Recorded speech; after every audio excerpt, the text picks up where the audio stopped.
What's up, guys? Guys may have used many locks. I wanted to share this one. This is a fingerprint lock, so it uses your fingerprints to unlock itself. It does not require any smart app, so you don't have to integrate it with anything. So it relies on this light and this fingerprint for all its functionality. Charges by this micro USB. On a single charge, they claim that it can stand by for 6 months. So big standby time. And once you're done, you can close it. It's waterproof. It is made of full metal, as you can see, and the unlocking mechanism is really satisfactory. Let me show you. See, I mean, it does not unlock it, it keeps it there. There is a strong motor inside it which automatically pushes the lock away. See, isn't it really cool? I mean, I really enjoy it. I mean, I just keep playing with it.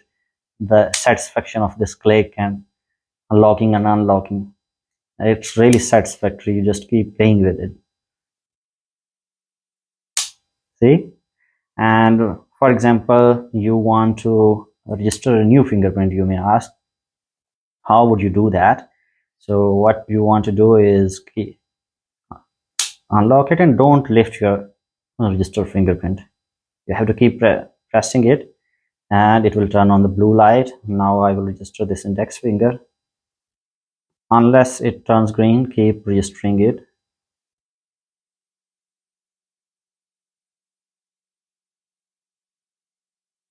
Oh, all right, registration is complete. Now let's lock it and let me unlock it with my finger. See, it unlocks. So now my middle finger is registered.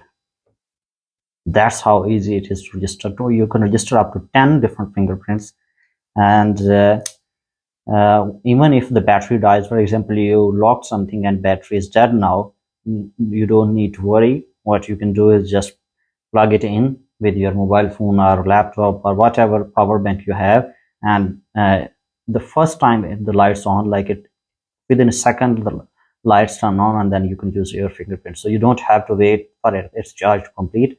You can just use it just plugging the power in. So don't worry about losing the power, as I really found it cool, and the build quality is really awesome. It is really awesome to use it on the go for your bag, or if you are living in a room to apply your own lock to something, maybe a cabinet or something like that. So it's really unique, and so I wanted to share it with you guys as well. Let me know what you think of it.